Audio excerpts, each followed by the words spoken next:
This is my old Lenovo IdeaPad Gaming 3, and in this box is what I'm replacing it with, which is the new ASUS ROG Zephyrus G14.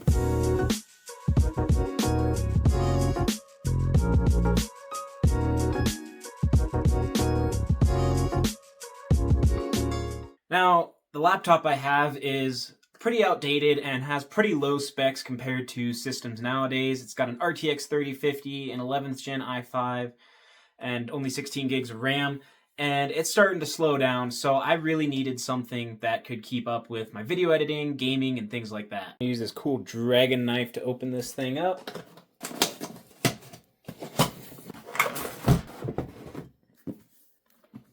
Pretty small box. I guess it is only a 14-inch laptop. Got the accessories here. I think that's everything in the main box.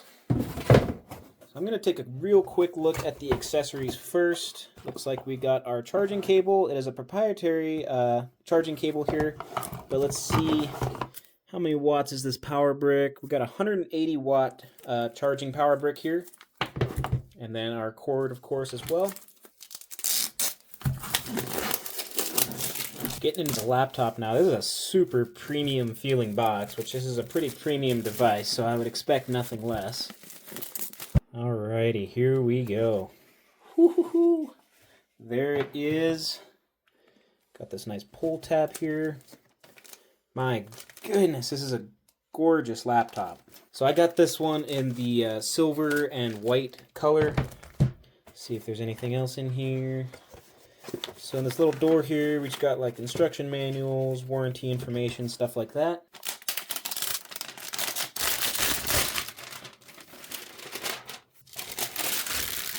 Now that the wrapper's off, it just looks even more gorgeous. My goodness, got nice big cooling vents under here, all aluminum chassis. Let's see if it passes the one-hand open test.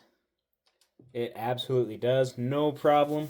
So now that I've got this thing unboxed, let's talk about some specs. With the CPU, we're rocking an AMD Ryzen 9 8945HS, which is an 8-core, 16-thread CPU. It's got a 4 GHz base clock and boosts up to 5.2 GHz. You've got 32 GB of DDR5 RAM in here, an RTX 4070, and a 2880 by 1800 OLED display on this one.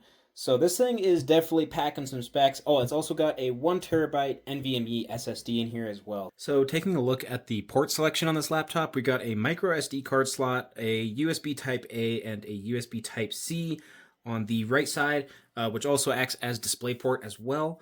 And then on the left side, we got a microphone headphone combo jack, another USB-A port, another USB Type-C port, HDMI 2.1, and then our charging plug.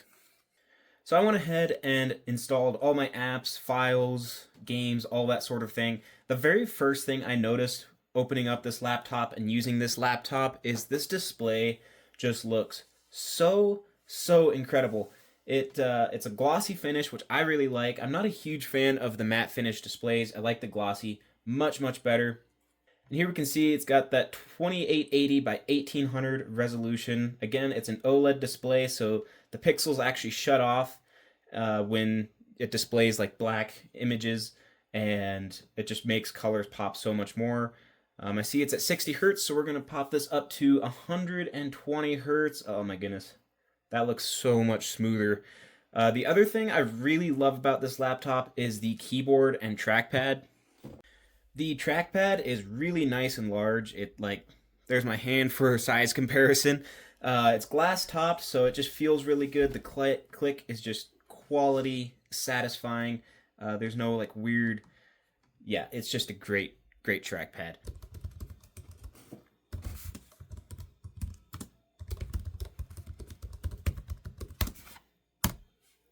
Barely any keyboard flex. Not bad at all. It's actually, this laptop is just so well built. I mean, this is just an incredible feeling laptop all around. So I went ahead and tested around 5 different games, and I tried to choose a well balance of, AAA, graphics intensive, and esports titles, just to see how kind of an all-around general performance of this laptop. So I tested for max, average, and 1% lows as far as frame rate. Starting off with Forza Horizon 5 at max settings, max ray tracing. I got a max of 126, an average of 91, and 1% of the time it was getting around 65 FPS. Not bad for max settings with ray tracing at all. Moving on to Call of Duty Cold War. Now this is an older Call of Duty title, but still, it's my favorite Call of Duty personally. Max FPS with that one was 289, which is pretty crazy because, again, I has max settings, max ray tracing, averaged around 74 FPS, and then 1% lows were in the 44 range. Moving on to CS2, this is an esports title, so I was getting a bit higher FPS. They don't have ray tracing implemented, but it was on the max settings. Max of 494 FPS, average of 125, and 1% low of 37. Now this is a more CPU intensive games, as most esports titles are. And then moving on to War Thunder, this is a pretty graphics intensive game. They pride themselves on their amazing graphics and physics. Again, max graphics settings, max ray tracing, had a max FPS of 305, average of 83, and 1% low of 65. And then not a lot of people test simulators, I've found, which is kind of annoying because sometimes I want to know, I play a lot of simulators and I want to know how a PC performs in a simulator. So that's something I want to start doing, is actually testing simulators. So I tested Farming Simulator 25 on max settings, got around 68 FPS for max, averaged at 49, and a 1% low of 33. Now, to be fair, Farming Simulator isn't the most optimized yet since it just came out, but those are pretty decent numbers for running on max settings.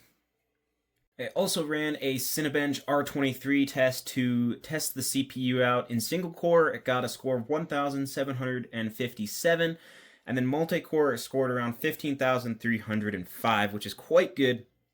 The CPU temp did max out around 92 degrees Celsius, which is quite hot, but it didn't go any hotter than that.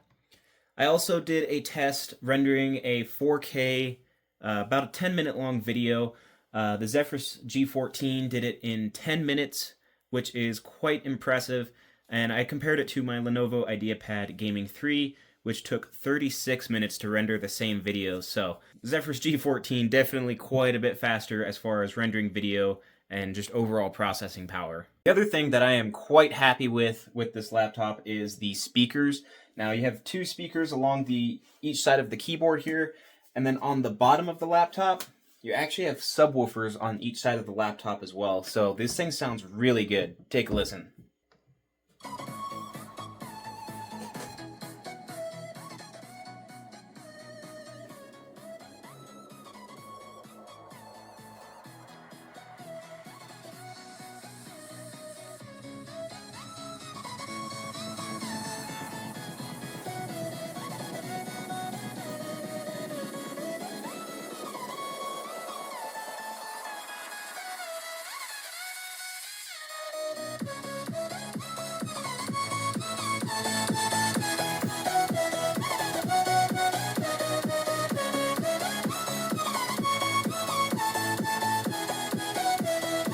As far as battery life on this device, it's actually quite good. I was super impressed, especially with the kind of hardware it's packing in here, like that 4070 and that AMD CPU. This thing, I was getting around 6-7 hours of battery life. That's obviously not doing any heavy tasks. That's just, watching YouTube videos, browsing the web, maybe multitasking a little bit. It also, what affects it is if you have the RGB lighting on the keyboard and then the backlighting on the strip there as well. If you're gaming, I maybe got an hour out of it of game time. But if you're not gaming, you can get quite a bit of battery life out of this thing, which is really impressive. Another really cool thing about this laptop is the slash lighting, which is what ASUS is calling it. You can customize this, different effects on here through the Armory Crate software. You can also turn it completely off as well. But yeah, this is really cool. It kind of gives that cool gamer effect, but in a classy way. But you can also turn it off, and it just kind of looks like a normal, understated business laptop. It still looks cool with this chrome strip here, but it's a lot more subtle. So testing out the webcam and the microphone quality on this laptop. The webcam, honestly, not too bad. It's 1920 by 1080p. It can go up to 30 FPS. But for a webcam, it looks pretty good. Obviously, I have quite a light up here, and it really just blows it way out. Maybe I could angle it down a little bit, not so bright. But yeah, as far as a laptop webcam, this thing is totally fine. It's decent quality. Obviously, it's not going to be like a full-fledged camera or anything like that, but good for like conference calls or something like that. One thing I should mention is this laptop also has Windows Hello built into it, so it can use your face to unlock the device, which is really handy. So that is the ASUS ROG Zephyrus G14. Honestly, I am so happy with this laptop. Honestly, as far as build quality and everything, it feels like just a Windows version of a MacBook. It's just built so well.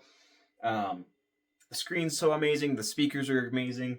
Keyboard, trackpad, it's just all really, really good build quality. And maybe I think it's better build quality because I've been using my Lenovo IdeaPad Gaming 3, which is a $400 laptop right now at best, and it's all made of plastic, so I don't know. This just feels really, really good quality to me. I'm definitely super happy with ASUS laptops. This does come in a couple of different configurations. You can also get it with a 4060, which is quite a bit cheaper. That one, unfortunately, only has 16 gigs of DDR5 RAM, but, you know, with a 4060, that's still pretty decent, and it is quite a bit cheaper than this one. You can also get the G16, which is a 16-inch version of the laptop, and you can get that with the same GPU all the way up to an RTX 4090. Now that one only also has 16 gigs of RAM, even with the 4070, but it does come with the Intel Core Ultra 9 CPU. Once you get into the 4080 and 4090, then you can get it with 32 gigs of RAM, so kind of weird specs there. I'm not sure why you can only get the 4070 version with 16 gigs of RAM, but oh well. So I want to thank you guys so much for watching. I will leave a link for this laptop down in the description below if you guys want to check one out for yourself. And I hope you guys enjoyed the video, and I'll see you guys in the next one.